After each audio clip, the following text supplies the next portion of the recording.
Nós estudamos, então, o livro de Esther, capítulo 1, o rei Assuero, então, depõe a rainha. Capítulo 2, é necessário uma nova rainha, e Esther é escolhida como uma nova rainha.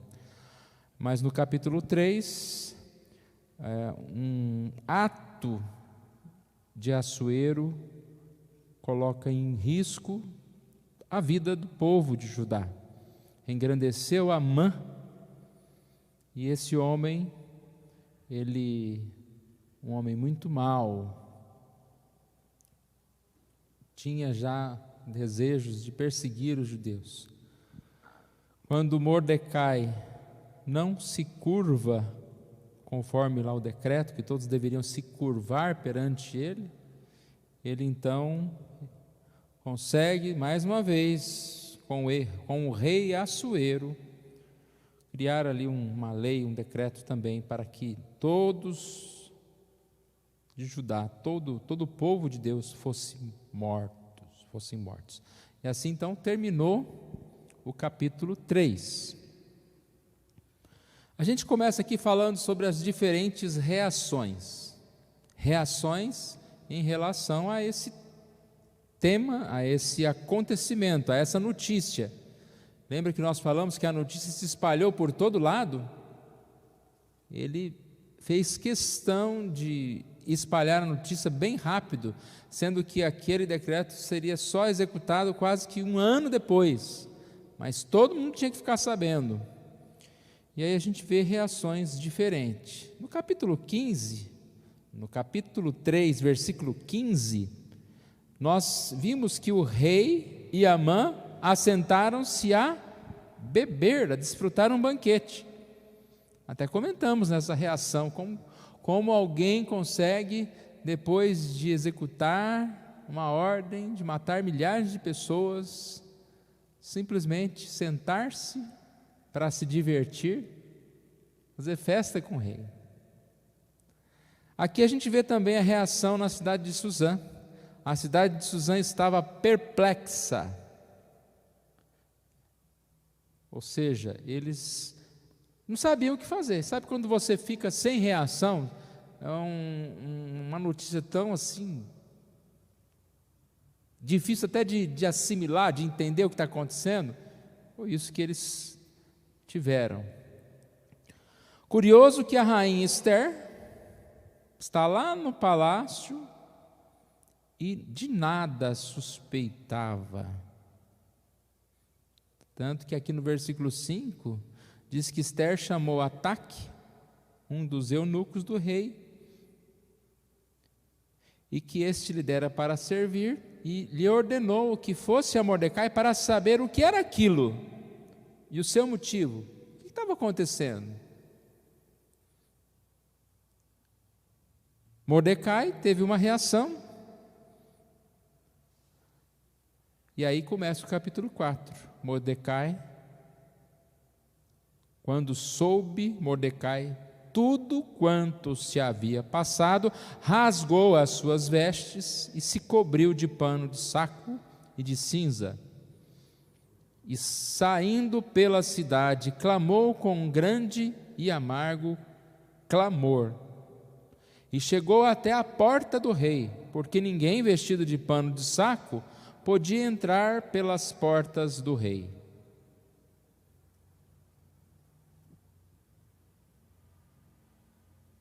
Aqui ainda tem mais uma última reação, porque teve a reação de perplexidade em Suzã, e aqui fala, em todas as províncias aonde chegava a palavra do rei e a sua lei, havia entre os judeus grande luto, com jejum e choro e lamentação, e muitos se deitavam em pano de saco e em cinza.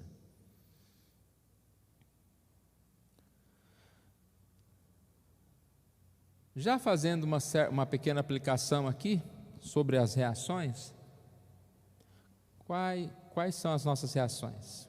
Ou qual é a nossa reação em relação aos acontecimentos? Há a necessidade de ter algum tipo de reação. É muito duro aquela pessoa que não tem reação alguma, ou aquela pessoa que faz festa quando o mundo está caindo, ou aquela pessoa que é tão mal informada que não sabe de nada. Tem uma frase aqui, um escritor chamado Edmundo Brooke, diz: a fim de que o mal triunfe, só é preciso que os homens bons fiquem de braços cruzados. A fim de que o mal triunfe, só é preciso que os homens bons fiquem de braços cruzados. De todas as reações aqui, a reação de Mordecai foi a mais propícia. Alguém pode até pensar, também ele que gerou o problema todo, né? Tudo isso está acontecendo porque ele não se curvou a Amã. Amã, ao invés de implicar uma pena na vida dele, ele implicou uma pena para todo mundo. Você imagina a situação de Mordecai. Ele estava muito, muito preocupado. Como disse, a gente entende que todas as coisas vão acontecendo conforme um propósito de Deus. E a gente não pode dizer, a história não devia ser assim, devia ser de outro jeito. Quem somos nós, como um vaso, dizer por que a história está acontecendo assim? Mas nós temos que reagir a alguns momentos. Alguns choraram, outros jejuaram, outros ficaram perplexos. Esther, curiosamente, não sabia de nada. A gente vai ver a reação dela aqui. Primeiro, ela manda levar roupas para vestir a Mordecai, versículo 4. Depois ela manda o Ataque, que é o nome do eunuco, perguntar o que estava acontecendo. A gente pode dizer que Esther não era culpa dela, mas Esther muitas vezes é como algumas pessoas que não querem nem ter informação alguma do que está acontecendo. Esther estava lá fazendo as suas unhas no palácio, cuidando dos banquetes, e a gente vai ver aqui que havia nesse tempo uma separação muito forte do reino, do que acontecia dentro do reino e do que acontecia fora. Não é muito diferente de hoje. Quando você lê aqui que ele chegou só até a porta, porque ninguém vestido de pano de saco podia entrar pelas portas, a ideia aqui é o seguinte: pano de saco significava tristeza, significava notícia ruim. Você não podia chegar perante ao rei com uma notícia ruim. Ninguém podia chegar em demonstração de tristeza. Tanto que a preocupação de Esther em dar uma roupa para Mordecai era que se o rei porventura saísse chegando à porta e visse Mordecai, Mordecai poderia ser preso, ser, sei lá, desclassificado lá da sua função, porque estava naquele luto. Mais à frente a gente vai ver naquele momento em que Esther diz: eu não posso entrar na presença do rei sem ser convidado. A ideia lá era o seguinte: o rei, ele não pode ter o seu tempo interrompido. Você não pode simplesmente chegar e bater na porta do rei. Quem fazia isso morria, a não ser que ele mostrasse o sinete, ou seja, perdoasse lá a pessoa. A gente vai ver isso daqui a pouquinho. Então, dentro do palácio havia uma outra realidade, fora do palácio, uma outra realidade. É curioso, né? Às vezes a gente pensa que quantas vezes a gente é insensível com o que está acontecendo fora da nossa casa, ou fora da nossa igreja, ou fora no mundo. Estamos apenas preocupados com os nossos banquetes. É uma ilustração forte aqui.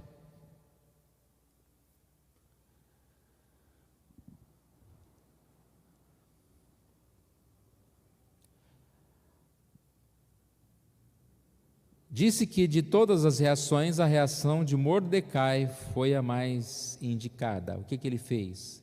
Ele já tinha um plano, falar com Esther. Chegando à porta, ele sabia que não podia entrar, mas chegando à porta, ele sabia que alguma notícia chegaria a Esther, como chegou. Mordecai está lá na porta, de pano de saco. Ele não recebeu as roupas, ela ficou interessada aí em saber o que estava acontecendo. Alguns falam que ela deveria já, de imediato, perguntar o que estava acontecendo, né? Não mandar roupa para ele. Mas ela fez isso. Primeiro, mandou as roupas, como ele não aceitou as roupas, mandou perguntar o que estava acontecendo. E aí aparece o nome de uma pessoa, Ataque.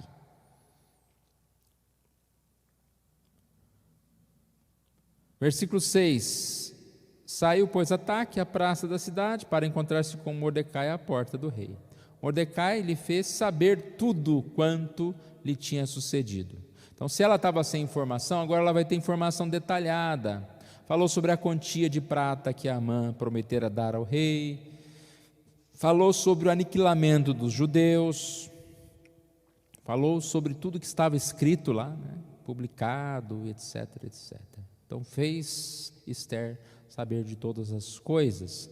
E no final aqui diz: a fim de que fosse ter com o rei e lhe pedisse misericórdia, e na sua presença lhe suplicasse pelo povo dela.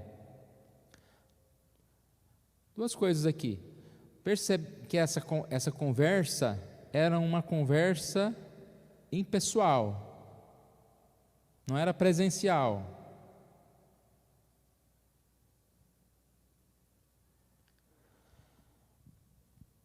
Tudo foi mediado por esse homem chamado Ataque. Parte também que a gente pode fazer uma aplicação é a respeito dos desconhecidos da Bíblia. Se eu te perguntasse há 20 minutos atrás, quem foi Ataque? A não ser que você leu, né, o capítulo, mas vamos supor. Fale sobre Ataque. Ataque de quê? Quem que está atacando quem, né? Não, Ataque da Bíblia. Quem é Ataque na Bíblia? É um desconhecido, mas que podemos dizer que foi usado por Deus para salvar todos os judeus da morte. Foi usado por Deus. Então, nesse comentário falando a respeito de Ataque, a gente pode dizer que Deus usa com frequência pessoas desconhecidas para realizar tarefas importantes. Eu acredito que nunca mais vou esquecer o nome do Ataque, embora eu esqueça rápido das coisas. Mas quantos personagens importantes na Bíblia não têm nome? Aqui tem uma lista aqui, olha.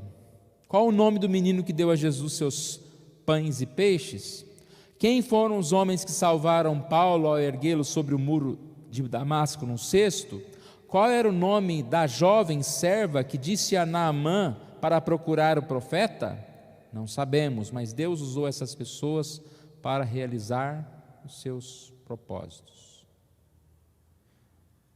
E aí, lá no comentário, tem uma ilustração dizendo o seguinte: portas enormes movem-se em torno de pequenas dobradiças.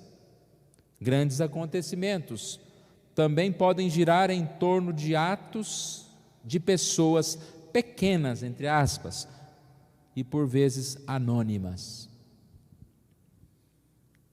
E é bem do ser humano, né? Quando você vê uma porta bonita, você fala: nossa, que porta bonita.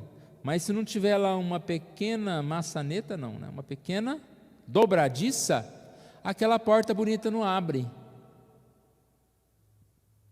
Ou abre com dificuldade, ou faz barulho, né? Então, algo escondido é importante. E é o que a gente tem visto e falado bastante, né? Não é importante o destaque. Todas as coisas são feitas com pessoas que às vezes estão à frente, aparecem mais, mas tudo é feito em relação a um grupo maior.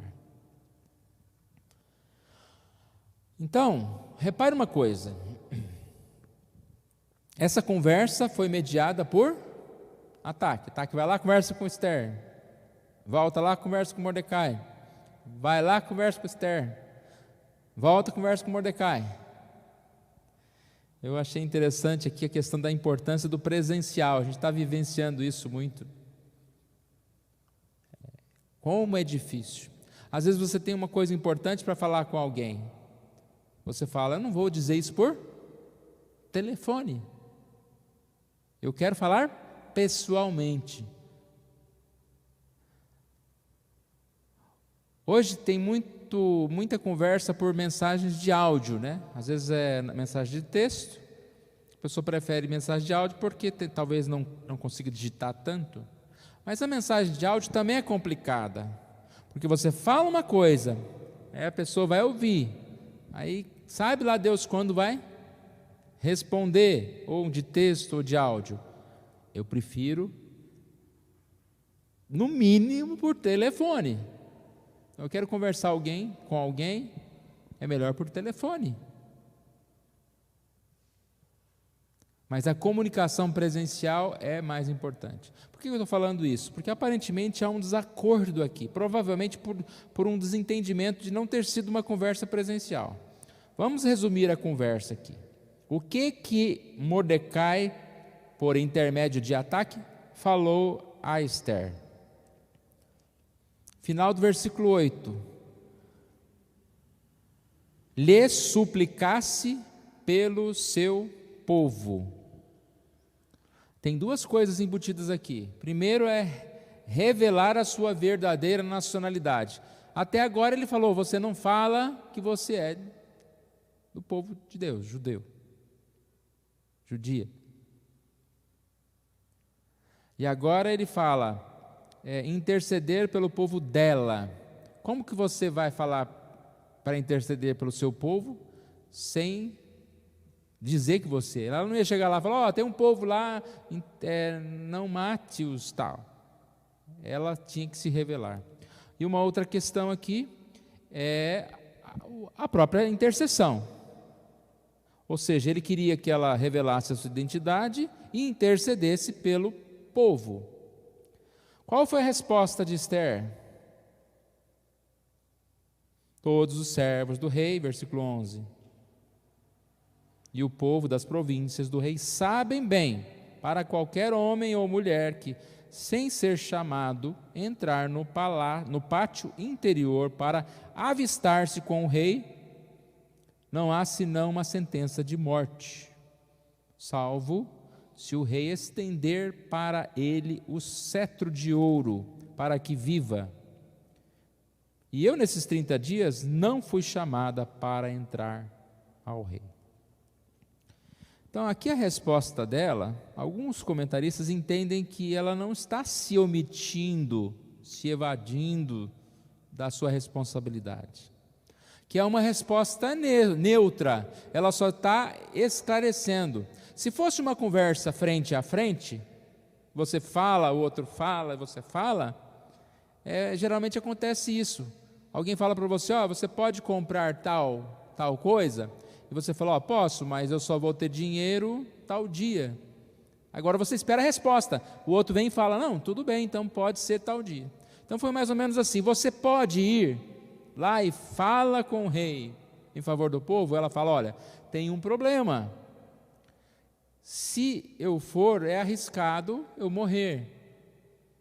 Então ela não disse que não ia. Talvez ela estava ali até mesmo pedindo uma orientação para Mordecai. Como que eu faço? Você acha que eu devo ir mesmo? Você acha que eu devo esperar ser chamada? Qual foi a resposta de Mordecai? Não imagines, versículo 13, que por estar na casa do rei, só tu escaparás entre todos os judeus. Porque se de todos te calares agora, de outra parte se levantará para os judeus socorro e livramento, mas tu e a casa de teu pai perecereis. E quem sabe que se para conjuntura como esta é que fostes elevada a rainha,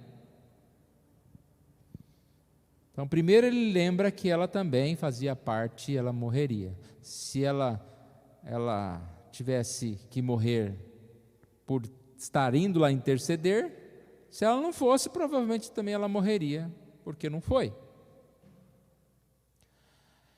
Se ela não fosse, ela poderia morrer e o livramento poderia vir de outro lugar. Que outro lugar é esse, gente? É interessante, né? Deus poderia levantar uma outra pessoa. Aqui não há o nome de Deus, na citação do nome de Deus. É curioso que até nesses momentos que fala que eles vão entrar em jejum e pano de saco, em outras passagens bíblicas, quando fala jejum e pano de saco, fala o que mais? Oração. Aqui não tem a palavra oração. Tem comentaristas que até falam que Esther e Mordecai estão agindo não como piedosos que estão agindo buscando a Deus, que eles estão agindo como um homem natural age diante de um problema. Tenta resolver os problemas. Ao invés de orar e colocar-se diante de Deus, pedir a resposta, estariam eles tentando resolver os problemas. Eu acredito que quando fala aqui de jejum, eu acredito que eles vão orando também, só não está citado aqui. Não sei, mas isso é coisas que estão por aqui, né? Tanto que depois, quando ele fala, quem sabe para essa conjuntura é que você foste ser levado à rainha, e depois fala de outra parte, se levantará o judeu socorro e livramento, não é possível que ele não está pensando em Deus. Essa passagem é muito parecida com Gênesis 45:5, quando José diz: porque para a conservação da vida, Deus me enviou adiante de vós. Provavelmente ele está falando, olha, quem sabe Deus não colocou você como rainha, para que nesse momento você pudesse ajudar a salvar o povo. Deus realiza os seus propósitos por meio de pessoas, e nós temos que pensar nisso. Como nós já falamos há pouco, sejamos Ataque, sejamos Esther, seja aquele que não aparece, seja aquele que tem que ir lá falar com o rei, Deus age por meio de pessoas. Se as pessoas se omitem, Deus pode levantar outras pessoas, pode também, digamos assim, penalizar os que não se levantaram, disciplinar aqueles que não se sujeitaram à vontade de Deus. Uma outra coisa que a gente vê nesse livro, e a gente vê na história e na vida, é que Deus não tem pressa. Quando você tem um problema, você quer o quê? Resolver. E quando?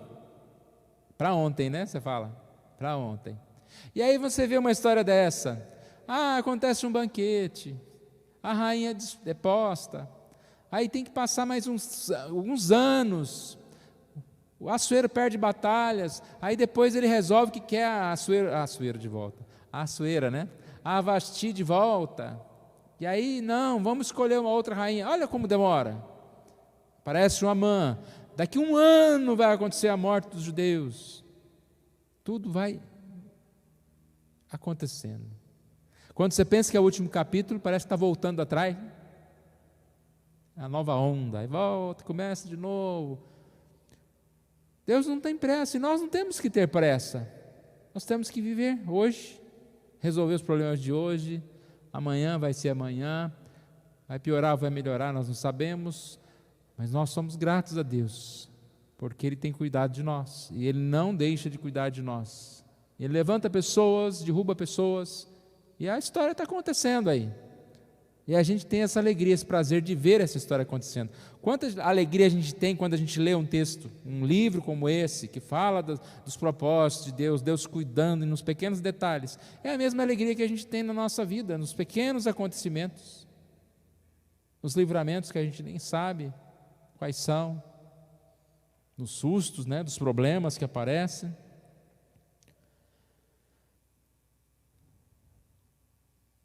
Uma outra coisa que a gente vê bastante aqui nesse texto, e a gente vai ver agora na resposta de Esther, é a oração e o jejum. Na verdade não aparece a palavra oração, mas a gente vai colocar aqui, né?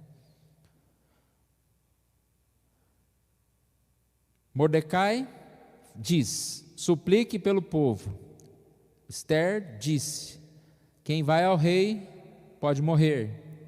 Mordecai disse: se te calares, de outra sorte se levantará, você pode morrer também.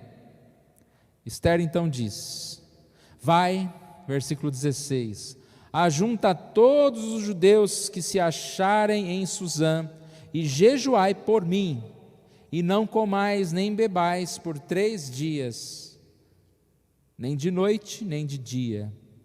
Eu e as minhas servas, provavelmente servas que nem eram judias, também jejuaremos. Depois irei ter com o rei, ainda que é contra a lei, se perecer, pereci.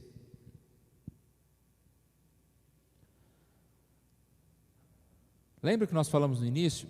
Nós podemos nos calar diante das situações, diante dos problemas. Quando começou essa história de pandemia, uma das coisas que nós falamos muito, foi muito falado, a igreja precisa orar, nós precisamos orar. Existem grupos de oração, intercedendo diariamente, pedindo a Deus livramento, pedindo a Deus respostas. Tempos de calamidade. Em todo tempo nós precisamos orar, mas em tempos de dificuldades, em calamidade, nós paramos para orar. O jejum é acompanhado da oração na Bíblia em várias passagens. Quando você está jejuando, sobra mais tempo, né?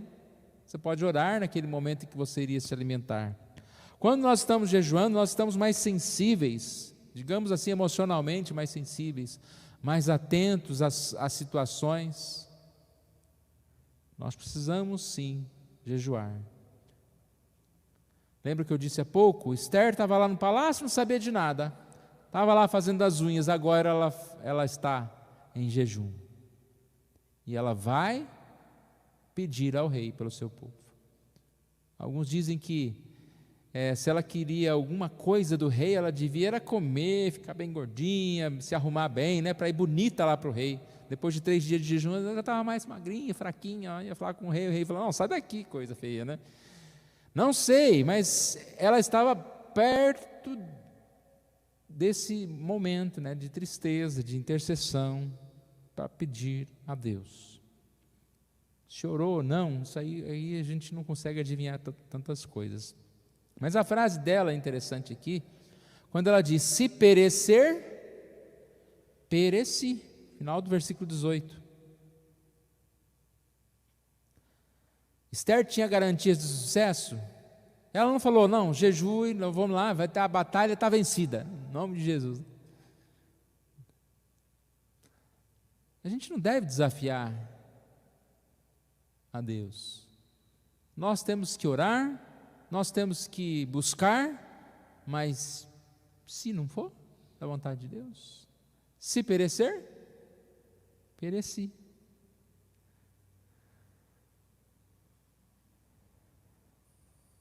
Então o jejum, ele é um momento em que nós realmente nos colocamos em silêncio diante de Deus, em oração, e nesse tempo nós cremos que Deus vai agir.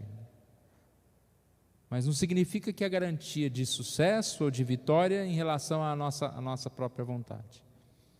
Mas nós devemos agir. E aí podemos dizer que não é só jejum e oração, mas ação. Ela sai ela toma uma decisão. Vou ficar orando pelo rei, para o rei me chamar, a hora que ele me chamar eu vou. Ela vai. Quando ela disse perecer, pereci, nós entendemos que ela estava disposta até mesmo a morrer. Paulo disse lá em Atos 20, 24: porém eu nada considero a vida preciosa para mim, contanto que complete a minha carreira e o ministério que recebi do Senhor Jesus, para testemunhar o evangelho da graça de Deus. Basicamente ela diz isso: não me importo com a minha vida. Eu me importo com o ministério. É um passo em fraqueza, mas em temor, crendo que Deus vai abençoar.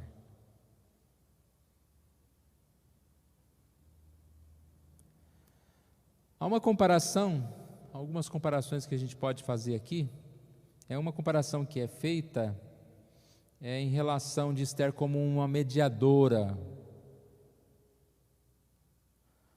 Ela estava como mediadora diante do rei Assuero.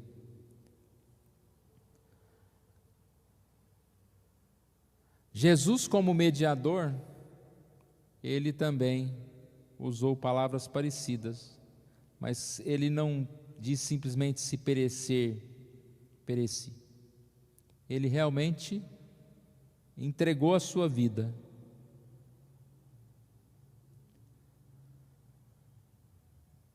Ele não apenas tinha um potencial, uma probabilidade de morte, mas uma absoluta certeza da cruz.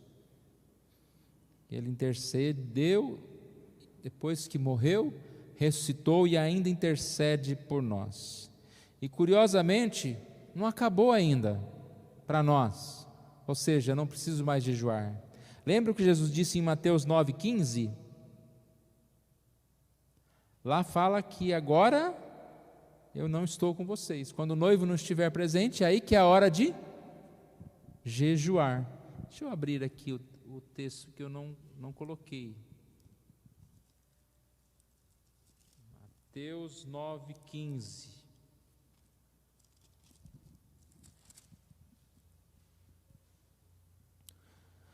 Podem acaso estar tristes os convidados para o casamento enquanto o noivo está com eles? Dias virão, contudo, em que lhes será tirado o noivo, e nesses dias hão de jejuar. O tempo é hoje, o tempo é agora. Nós temos esse mediador melhor. Se a gente pensar também em relação à comparação de Assuero como alguém que vai ser usado, para salvar, para libertar, como se fosse Deus, Assuero é totalmente diferente. Enquanto que Jesus recebe os abatidos, o contrito, Assuero, pano de saco cinza, nem chega perto da porta, não passa da porta para dentro, separado, afora. Enquanto que Deus é um Deus bondoso, Assuero é alguém que não tem noção do certo, do errado, de nada, mas ele vai ser usado para ajudar e para libertar o povo. Deixa eu voltar aqui para Esther e nós já vamos terminar.